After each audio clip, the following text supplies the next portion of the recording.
everyone. Hi, Garrett. So here's talk about bringing clarity to your audio mix. And if you don't know what that means, then we're here to explore. So, brief introduction, in case you don't know me, my name is Caio. I currently work at Diamond Company on the game Sky Light as an art designer. Previously, I worked on Rocket League, Link Banner with Spark, Apex Rush, and other stuff. I also teach part-time at Berkeley College of Music, and this talk is partly based on a lecture that I do for my game audio mixing classes, so you can all get the same content without paying Berkeley tuition.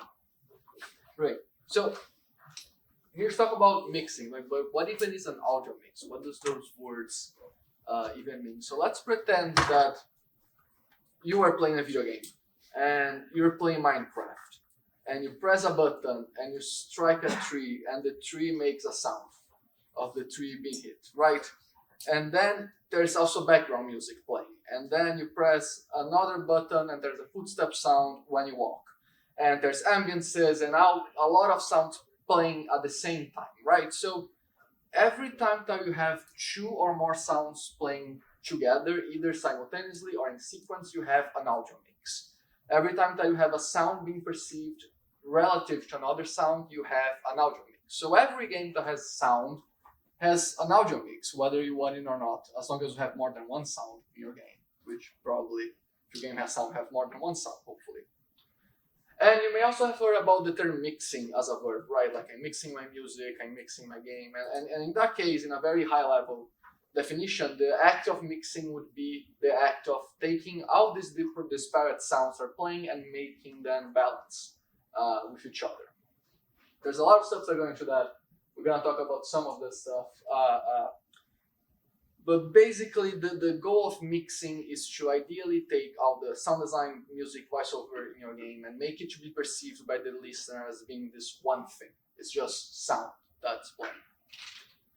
Right, so let's go a little bit deeper into like mixing, and let's start by baking a cake so we can like kind of like break down the audio production process in a game and go over that. So let's bake a cake. So first thing you need to do if you're baking a cake is you need to prepare your ingredients, right? You need to decide what ingredients you're gonna have, the proportions, make an ingredient list. So because you want to have, do the best cake you can, you need to start with the best ingredients you can, right? And that would be akin to the pre-production.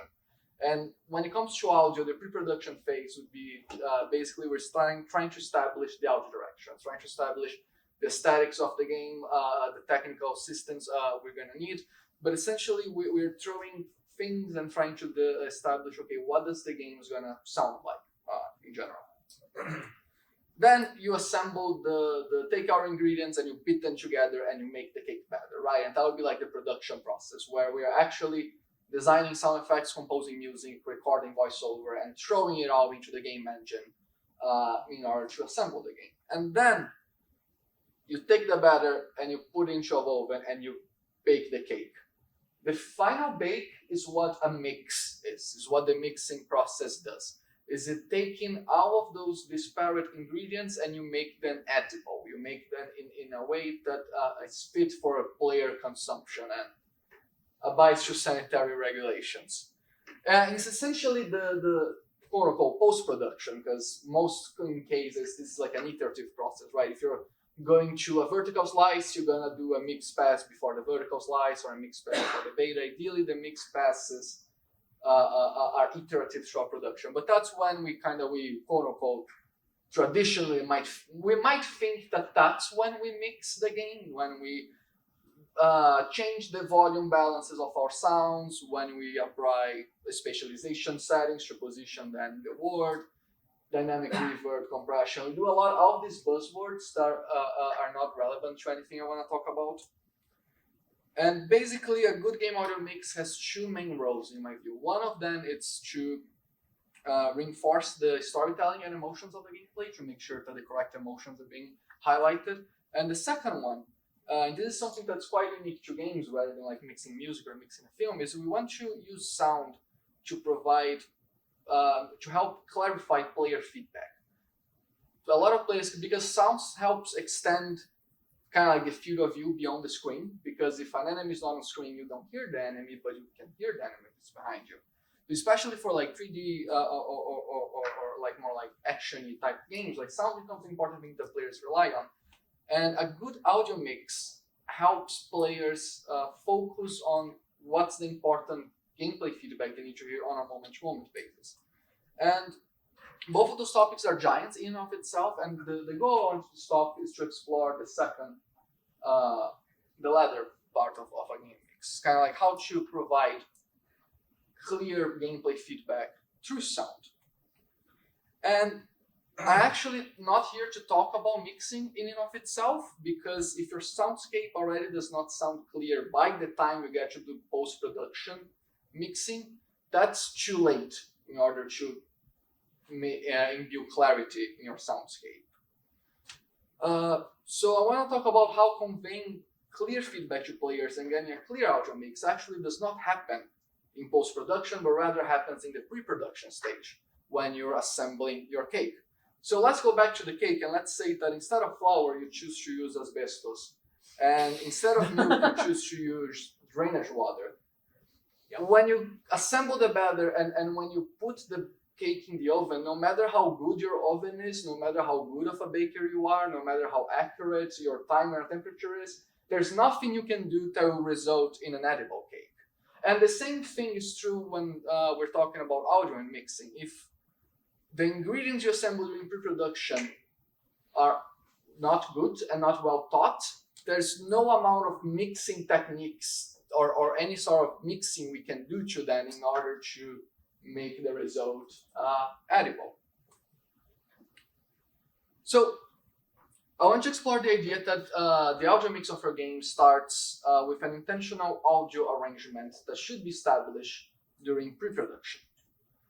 And in order to establish an intentional audio arrangement, and we're going to explore what I mean by audio arrangement throughout the talk, the first thing you need to do is you need to be able to be clear about what exactly are the priorities and what exactly does clarity mean for your audio mix.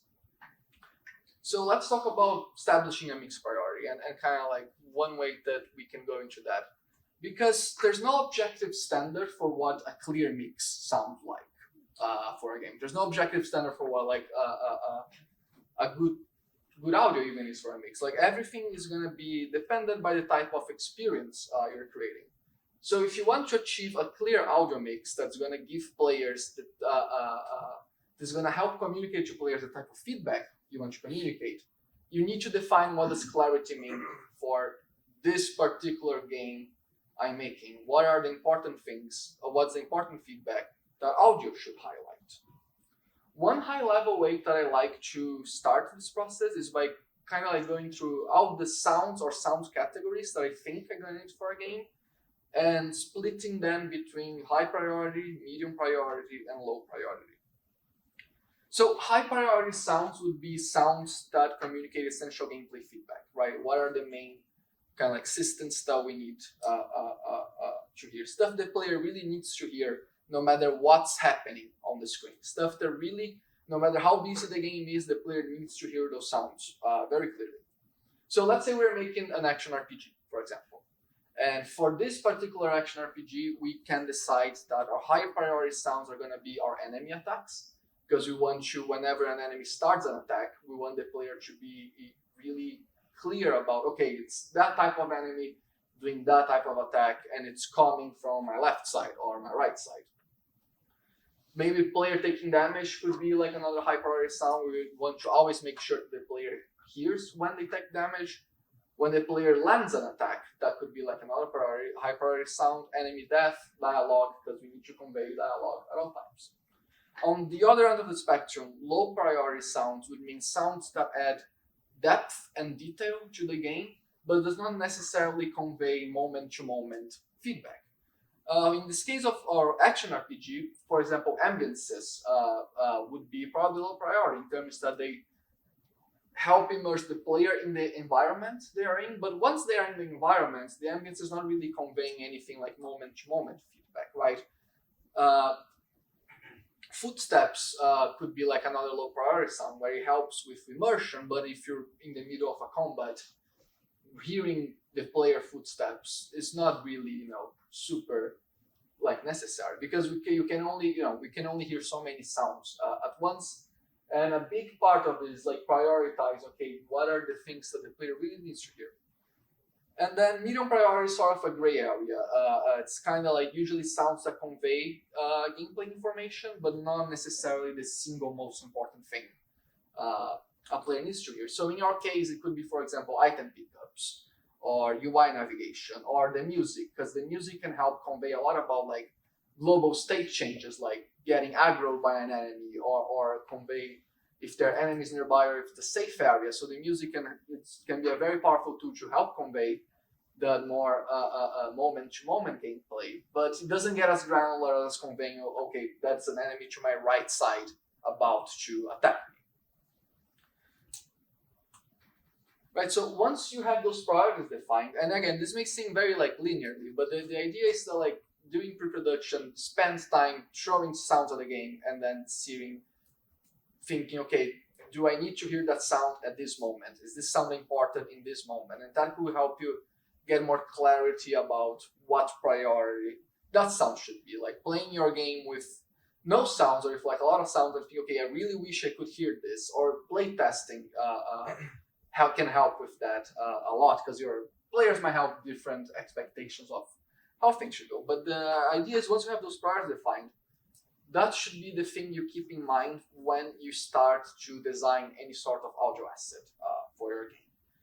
Because if you want an audio asset to be perceived by players as high priority, that should inform how the sound is designed from the first place, from the get-go. And this is the core concept of what I want to explore here in this talk. Kind of like how to create sound that lends itself to the target mix priority. So I'm going to spend some time talk about that. And the idea is that getting this right, and this has been like my experience like making sound for games, if you can from the get-go define what your priorities are, and define guidelines for how sounds should be designed to meet those priorities, when you go to mix your game, it's gonna make your life so much easier, right? Because ideally, the ideal mix is a mix that just mixes itself, where the sounds are just the correct ingredients for this type of game, and they just work together with one another. So let's talk about how we can design assets to fit a given priority mix. And to start illustrating it, we're going to get a pretty abstract here, and then we're going to look at some game examples of how those we can use this framework to kind of like analyze our games and to also inform our own games. So here, I'm going to play a clip here that has two sounds, sound A and sound B. And again, every time we have two or more sounds playing in relation to each other, we have a mix. So here's what they sound like.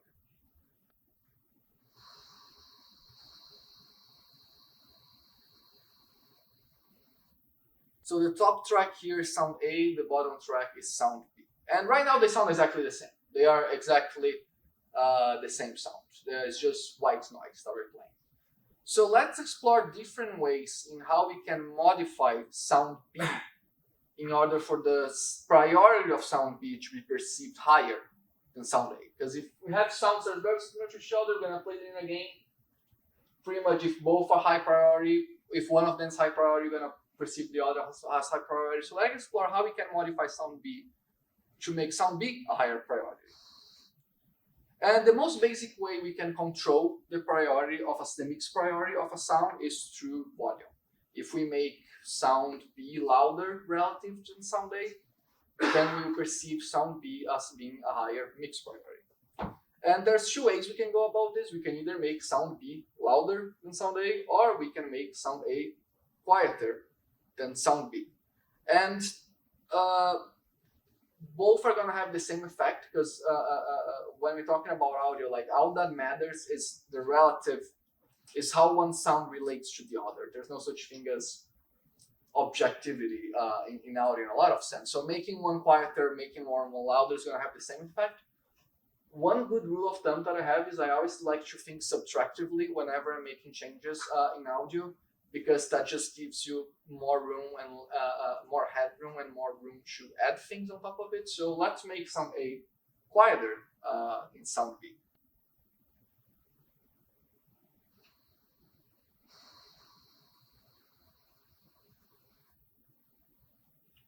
pretty straightforward, but the idea here is that we start now introducing contrast between sound A and sound B.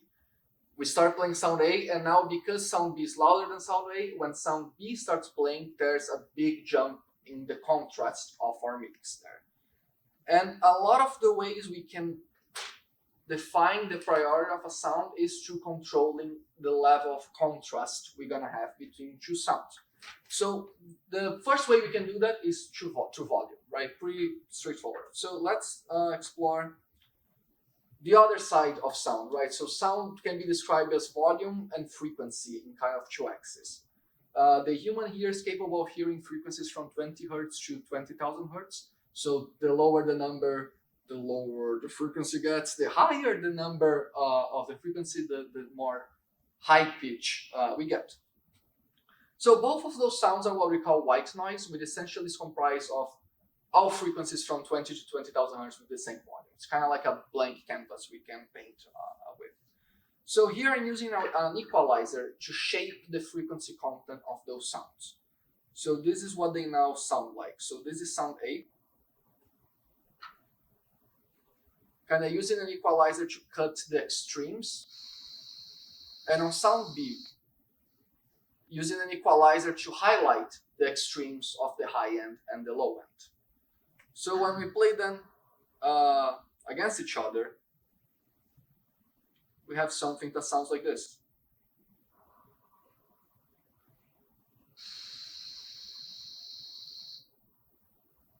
And here they have the same volume. The only thing in changing is the frequency information, where sound A is now confined to the middle of the spectrum. Sound B now highlights the low end of the spectrum and the high end of the spectrum.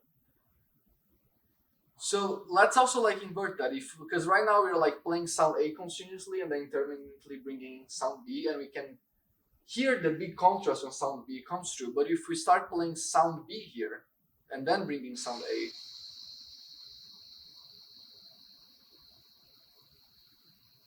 there's barely any contrast when you go there, which just tells me that, yeah, by making this, we actually made sound B a higher mix priority than sound A.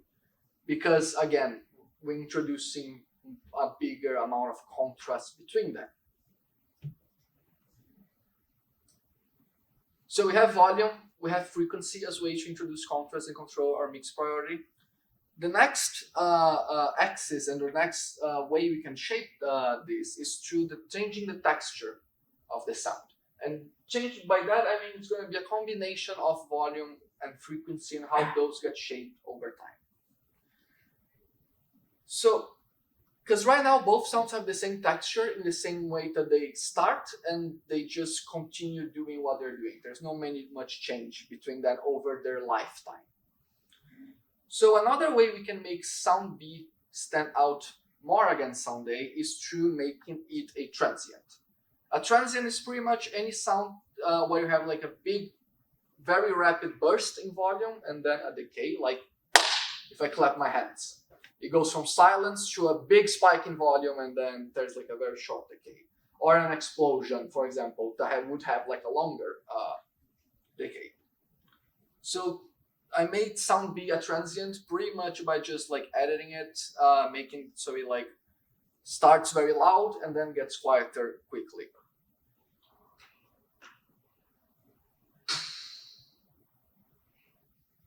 Right, and the idea is that transients feel very dynamic because, you're introducing a changing volume across the lifetime of the sound.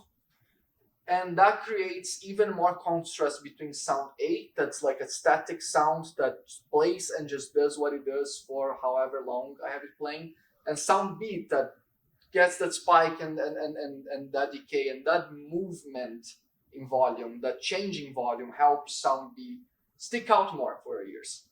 An example of that is the HVAC you're hearing in this room. Our brain is very good at taking sounds that don't change, that are very smooth, and just relegating to the background of cognition, right? You've probably been sitting here in this room listening to this HVAC sound for hours now, and you probably forgot that it was there until I pointed it out, right? So every sound that's doesn't have any dynamics that's very continuous, that's very smooth, our brain's gonna relegate it to the background. Overexposure. Sounds that have jumps in volume or frequency, our brain is gonna grab onto those, and those are gonna be perceived as being a higher mix priority. Another variation of that, instead of like making a transient that ends or stops, I could have a continuous sound but just add volume variations over its lifespan.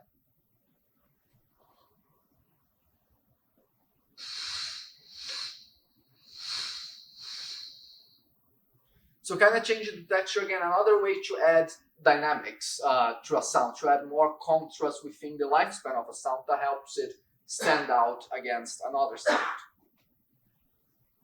And then going one step further into that, we can also change not only the volume of a sound over time, but change its frequency content over time. So here I added a notch filter to sound B, which is essentially like a filter that takes a center frequency and just like nukes its volume. And then I added some automation to move the center frequency over time.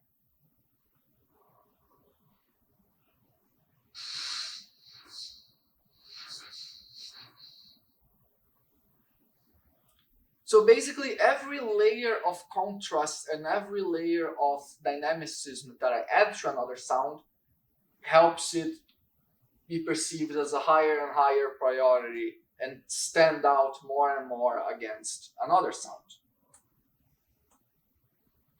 And finally, probably what's like the last round that we have to control the priority of sound is through tonality. So one way we can think about sound is to a spectrum where in one end of the spectrum we have noise, and another end of the spectrum we have tonality. So noise is what we've been hearing so far, which noise can be described as essentially like a cluster of random frequencies. Right? If I play sound A again, we can see the spectrograph that is just like a cluster of frequencies. And we're gonna perceive that as noise. On the other end, tonal sounds would be any sounds, and by tonal sounds I mean sounds that have an identifiable pitch or a singable note, like this piano note here.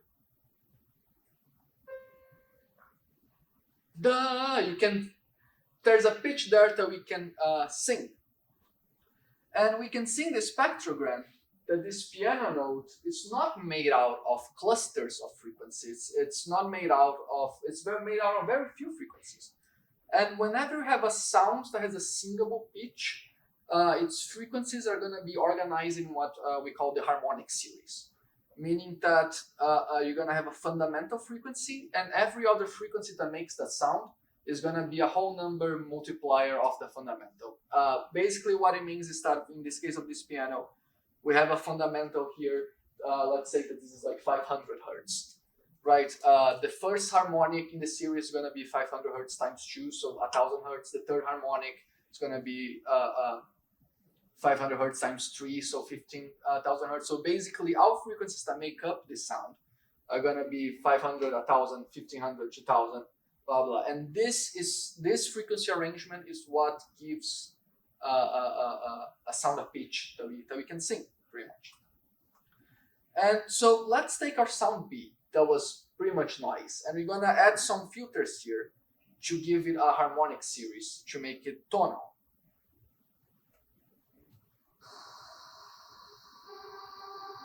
So our sound B sounds like that now.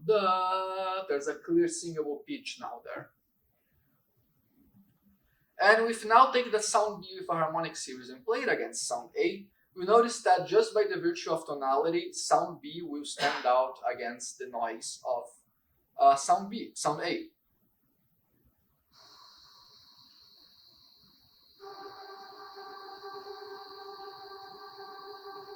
And in fact, because sound B is such a tonal sound, we can make sound A actually way louder than sound B in terms of volume. And sound B will still cut through it pretty easily. So here I'm bumping sound A by 12 decibels.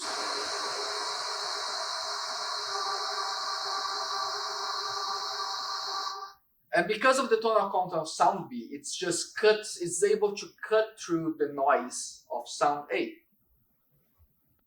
So This is a framework that I've been calling like the four axes of sound, in terms of like lack of like a better term, but something I've been using in my classrooms in order to kind of like formalize. Because if you're an audio professional, you probably already knew everything I talked so far, instinctively at least. So let's formalize what we went over, and then we can see how we can take these ideas and apply it to other games to understand how their mixes work, and to our games in order to shape our mixes from the ground up.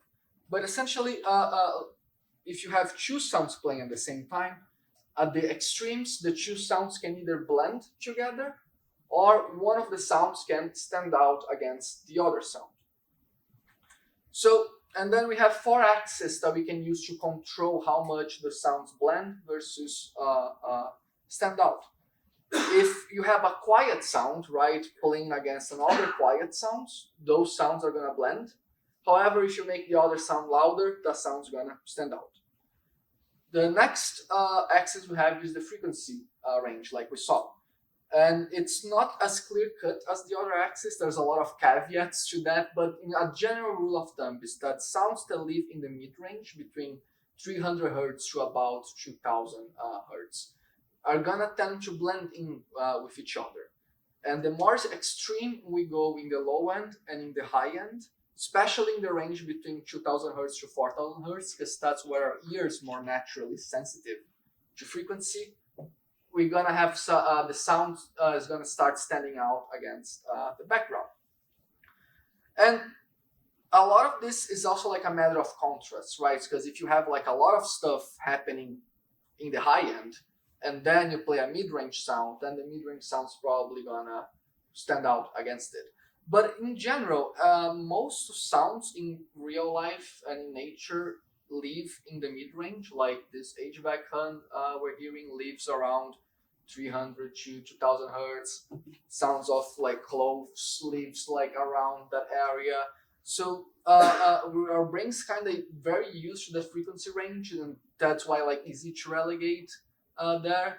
But then we take something like dangerous, like thunder, or a big predator like a lion. Those sounds are gonna live in the lower end, which are not sounds like should be occurring normally. So we get more attuned to that. Or same thing of like high end, like a snake hiss, like lives. There's a lot of high end there, like presents like a lot of danger because it stands out so starkly against the wind or leaves rustling that live in the mid range. The other axis we have is texture, right? On one side, if you have sounds that don't have many texture variations, they're gonna blend with each other. Texture that have like either transient material or sol or just general things changing between them will stand out. And then the noise and tonality axis. Noisy sounds blend with each other, tonal sounds stand out. So let's look at Abzu, because I think Abzu has some very clear examples of what I'm talking about, and I'm gonna need to speed run this for the next 20 minutes that we have. So here is a gameplay clip from Abzu. And as the video plays, I want you to do two things. I want you to list in your head all the sounds or sound categories that we're gonna hear, like, for example, ambience, music, player movement. And think of, is that a sound that cuts through the mix and calls attention by itself? Calls attention to itself? Or is that a sound that doesn't cut through the mix and just blends with the other sounds that are in the mix? Right, so let's take a look.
All right, so basically these are kind of like the main sound categories that we have in the clip. We have ambience music. We have sounds for the player movement whenever the player like flaps their legs, or swayed in the water. We have some sounds for the fish moving around and sounds for the yellow drum. For the sake of time, I didn't include a clip that plays the magical elements, and this is how I would split those sounds into priorities. Like, so on the high priorities, you have the yellow drum there. That's just every time it makes a sound, just like draws your the attention to that. On the low priority, we have like the ambience and the fish movement. They're there, they're at depth, but they're kind of like, again, relegated to the background. And on the medium, I'm gonna put music. Music kind of like oscillates between medium to high there. And the sound of the player moving, the sound of the player like flapping their flippers and their legs. And let's look at our framework here, and we can see that the yellow drum, like, it's a high priority sound, right? And you see the way it's designed, it's pretty loud in the mix. It's super transient, like dun dun. There's like a very quick spike in amplitude with the decay. It's tonal. There's like a note you can sing there. It's not super like musical, but there's a dun bum bum. There's like a pitch you can grab to. And it has a lot of high-end frequencies. Very super bright sound.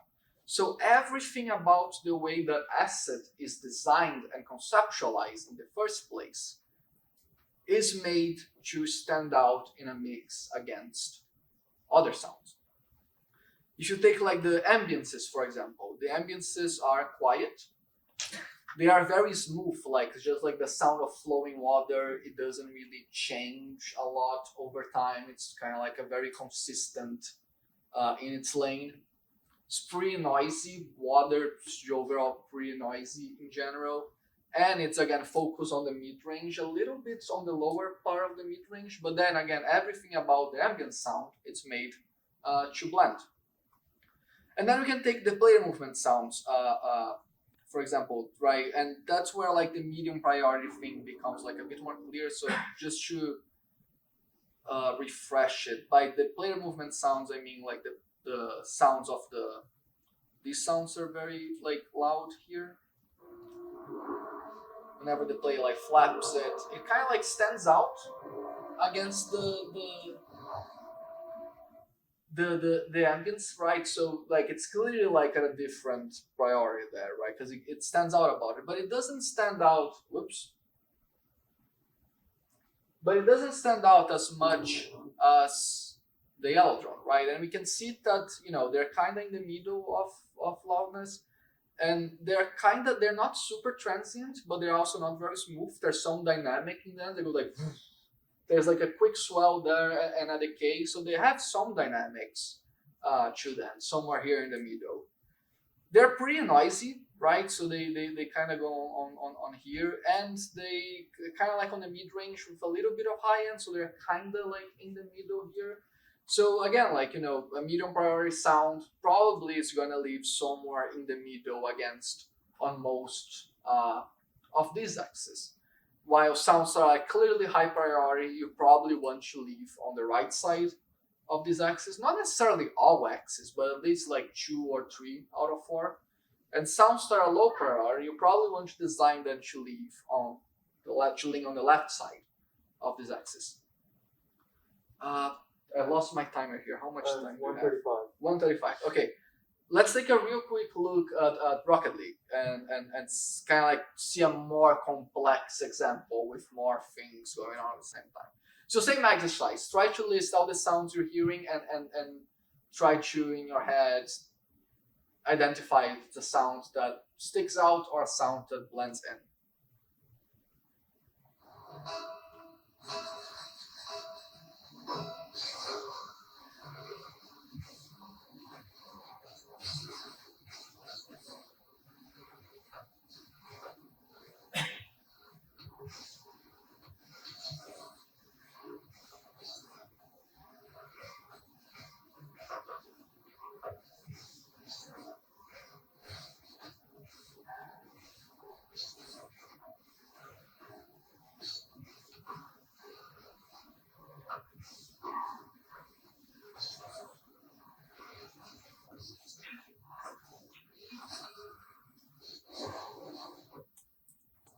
All right, so this is kind of like a breakdown of how I would perceive the categories, and this is like I use Rocket League on my classes, so it's like an average of like what my students have answered. So we're not gonna go through all of them, but let's take like a few examples. Let's take, for example, the boost pad grab, the sound that plays when you grab a boost pad, right? It's pretty high priority. We kind of like always see the dun dun dun there, and we can see that's mixed pretty loud. It's super transient. There's like boom, boom, boom when it plays. Tonal, there's a note that we can sing there, dun, dun, and super bright in the high end. If you take, for example, again, like the crowd sound, right? It's kind of like very relegated to the background until the moment the goal happens. Then the crowd kind of shifts into priority here to be high, but most of the game is pretty low priority, right? The crowd is mixed quiet. It's very smooth, right? It's kind of like a very like you don't hear like a lot of like clapping from the crowd or any other like transient sounds that crowd may make. It's very kind of just like the smooth average of like 10,000 people screaming.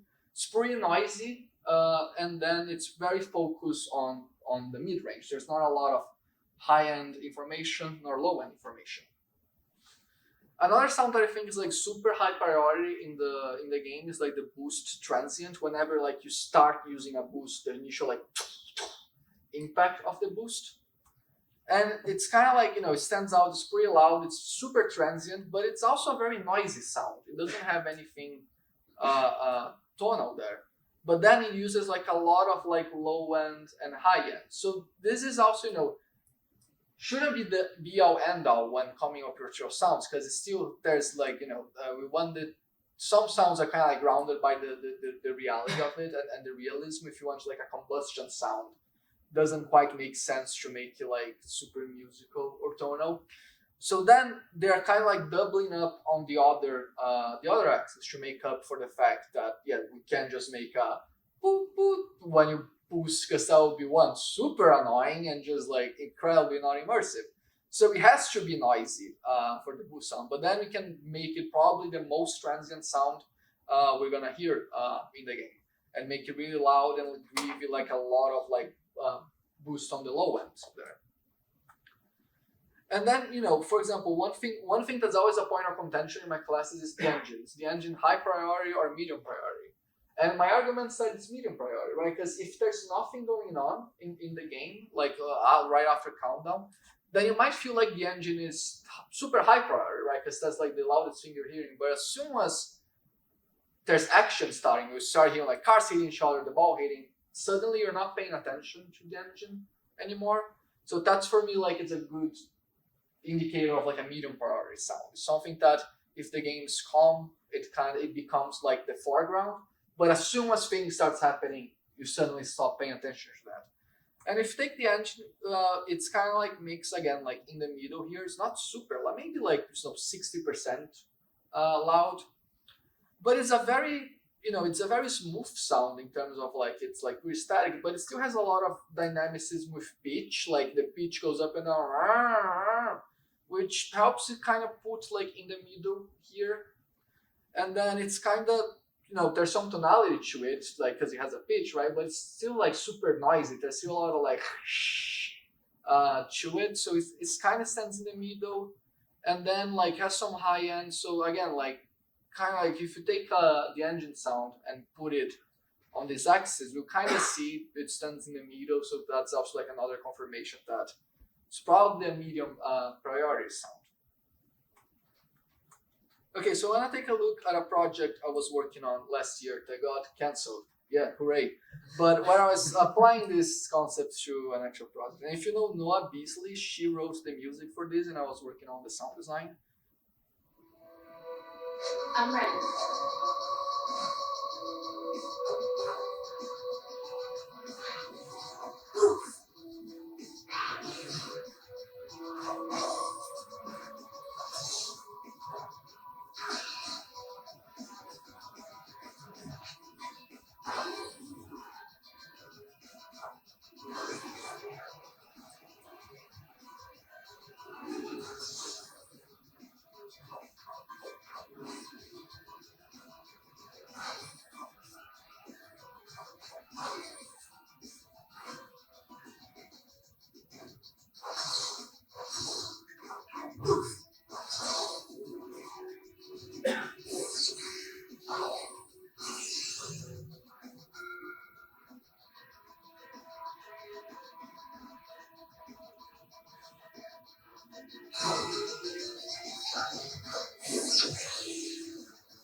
So this is kind of how my aim of like the mixed priority order. Instead of like going medium, low, high, I just kind of like listed the categories of sound I want to have and like put in like this sound should stand up above this sound, should stand up above this sound in this order. I don't think like I quite reached it, but I feel like there's some decisions that we can talk about in terms of how like I approach it. So basically the main thing I wanted to highlight during gameplay were enemy attacks and especially startups. It's a super chaotic roguelike game, so I wanted to make sure that players always knew where an enemy is firing at them and always being able to identify which enemy it is just by sound alone. For me, like one of my biggest like philosophies for sound design is that I should be able to play the game with my eyes closed and I should be able to tell everything that's going on the screen. So I kind of try to take this to make this a priority for enemy attacks. So if you look at enemy attacks, most of them are mixed pretty loud. Most of them has some kind of transient information or some kind of dynamicism in them. Most of them have some kind of tonal element there, and they're pretty either very much focused on the low end or on the high end. If we, for example, go back here and look at the very first like kind of like mage type enemy that shoots things.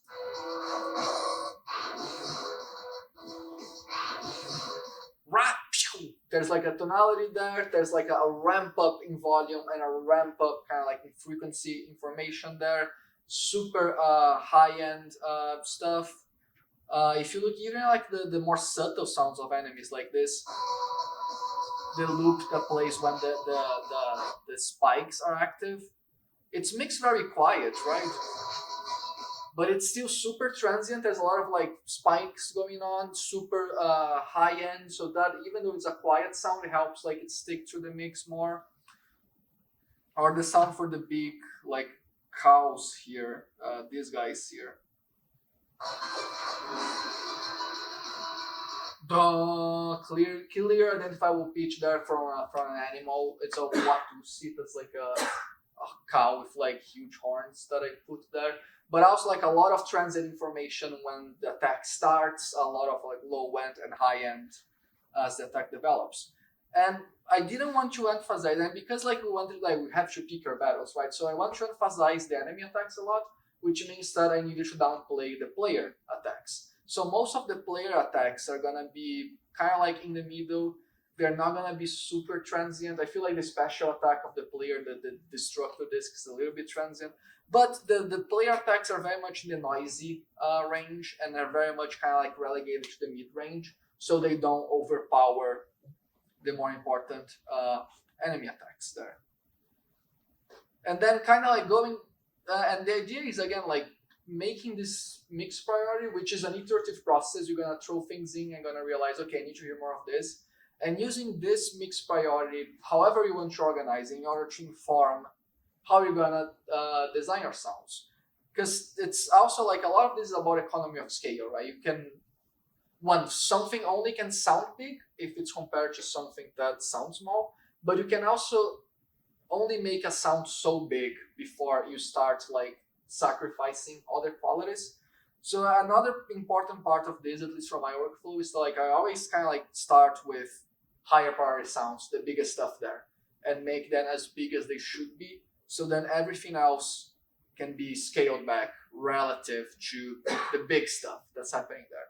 So I started a lot of the enemy attacks there, because if I start with the player attacks, right, I don't have like a frame of reference for how big they should be if I don't already have something in place for the biggest thing I want to be present in my mix. So kind of like choosing where you're gonna anchor yourself. It's also like a good practice, like choosing like one category of sound to be your anchor. Okay, this is the biggest sound we have. Nothing can sound bigger than this, because it's super easy to scale things down, but then with sound, but adding things can lead to a lot of problems down the line. So final thoughts. Mix process starts in pre-production, right? Ideally, when you get to the post-production stage, your game is already mixed, and everything you're doing, it's kind of like helping the sounds you make highlight their priorities, instead of you have the sounds that you designed to stand out, but it should be a low priority sound, and now we have to, do a lot of mix tricks to get it that way. Ideally, you want the mix to just be kind of like setting volumes, pretty much. Defining what clarity means for a game is probably the most important step here. Like, what does the player needs to be clear on? What does the player needs to hear? And then once you define what clarity means for a game, then you can look at, okay, these are the sounds I'm gonna need for my game. What's gonna be the priority of those sounds in the mix? And once you have that, that's gonna allow you to intentionally design audio to fit the priority you have from the get-go without having to employ, bless you, complex mixing tricks. Because again, no matter how good of a mixer you are, if you're working with ingredients that don't lend themselves to the type of mix you want to achieve, you're not gonna achieve it. If you're using asbestos for a cake, you're not gonna make a good cake. And again, this is not like the only way to think about mixing. This is like one part of it. If you want to get down into the rabbit hole of like mixing for games, I recommend these 3 other resources. One is an essay called Dense Clarity and Clear Density by Walter Murch, who's like, he works mainly in film, but he makes like Apocalypse Now and like probably a lot of films that you like. And also these 2 books, Leading with Sound by Rob Bridget and Game Audio Mixing by Alex Riviere, which Leading with Sound goes more into like the other more aesthetic considerations of audio direction that I didn't talk about in this talk, and then Game Audio Mixing goes more into like the post-production mixing process and thoughts and workflows for that. But yeah, if you have any questions, we have 2 minutes. Also feel free to email me anything, but yeah, any questions from the others? Yes? For the pre-production process, do you have Noah as a part of that to kind of figure out like what music textures should and shouldn't be there, depending on what you had in mind for sound design textures? We're working pretty much together, but like... Can you repeat the question before? Oh yeah. So he asked if how closely I was collaborating with the composer of the game to kind of like make sure that the music and the sound design don't step over each other. The quick answer to that is that the game got canceled before like we could start having more meaningful conversations like that. But that was because like the kind of like, as soon as I started like figuring out what the audio direction for the sound design is gonna be, and like the mix priority, and reworked some of the prototype sounds of the, especially the main character, to fit the new mix priority, then like the lead dev was like, okay, well, we're gonna not do this game anymore. Like, okay, whatever. But ideally, then my next step was playing Tom Chinoa, because like one thing that I feel like the music is like a lot of like high flute melodies in the combats that I think get really fatiguing compared with like the high frequency sounds of the enemies. So like I feel like a next step would be like tone down the flute melodies to not be like as constant, for example. Because again, like music, I focus a lot on sound design here, but it should be everything in your game, sound design, music, voiceover, should be thought of in terms of mix priority, so they can be perceived as like a single. It's one direction that all those 3 things should have. Cool. Any other questions? I think we still have time for more questions, and we don't need to set up until a few minutes before the next one. Are there any guidelines about like how many sounds of different parties should be playing? There's no guidelines, but yeah. So sorry. They asked if there are guidelines for how many sounds of different priorities you can play at once. There are no quite guidelines, but this essay by Walter Murch delves a lot into that, into terms how many sounds can I play at once without sacrificing the cognitive processing of the player, and a lot of that has to do with like what type of sound you're playing. But yeah, I recommend reading this essay because it gives like a very unique perspective on this topic. Good rule of thumb is that I feel like, again, rule of thumb, take a starting point, context may differ. In my experience, I feel like at the same time, like 3 or 4 high priority sounds at the same time could be like maybe a maximum.